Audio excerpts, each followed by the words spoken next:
How's it going? This is Ricardo, and in this video I'll show you how to remove the wireless card on a Dell Inspiron 7573.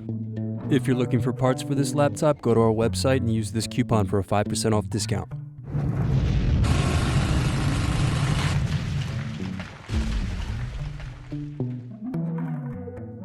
First, remove bottom base screws.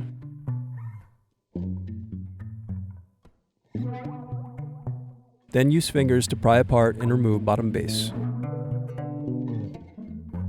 Now unscrew and disconnect battery. Then unscrew and remove wireless bracket. Now disconnect and remove wireless card. Thanks for watching. Don't forget to like and subscribe if you enjoyed this video. And if you need more, check out this playlist to watch other tutorials for your laptop. You can also click here to find parts for your laptop at partspeople.com.